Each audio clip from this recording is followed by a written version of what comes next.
Dans cette vidéo, je vais poursuivre l'exercice 4 du sujet du baccalauréat ESL de 2016 pour l'Amérique du Nord. Donc, je vais faire les questions 1B et 1C. Alors, la question est d'étudier le signe de f' de x sur l'intervalle ouvert en 0, fermé en 1.5. Donc, avant toute chose, il faut s'assurer, pour ce type de questions-là, je trouve que c'est plus facile de s'assurer d'avoir la calculatrice en mode de calcul approché. Si ce n'est pas le cas, on clique sur la flèche ici, et puis on sélectionne approché. Donc, j'ouvre une nouvelle feuille de calcul, et puis je vais appeler f' de x, la fonction égale à moins 36x ln de x.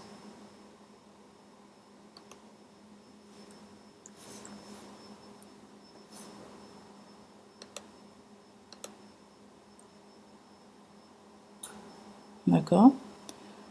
Donc, j'ai fait une erreur exprès pour attirer votre attention sur quelque chose que j'ai remarqué. Donc, là, ici, notre tableau de variation au brouillon devrait ressembler à ça. Alors, si je fais solve f' de x égale à 0, x pour trouver la racine de la fonction f' de x, j'aurai ça comme réponse avec un message d'avertissement.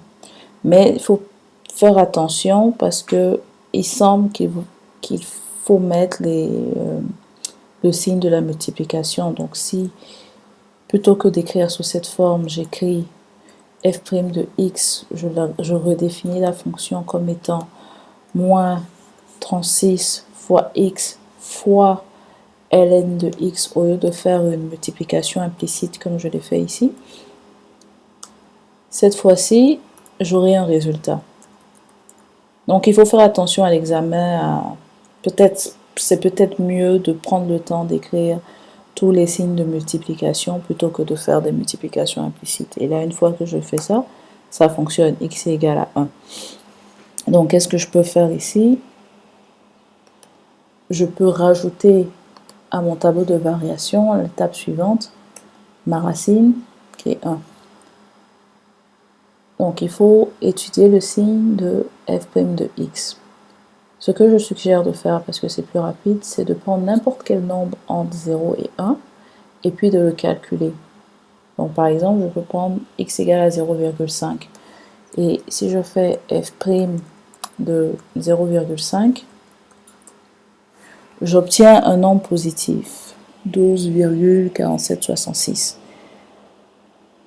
Mais par contre, si je prends un nombre quelconque entre 1 et 1.5, par exemple, je prends 1.1,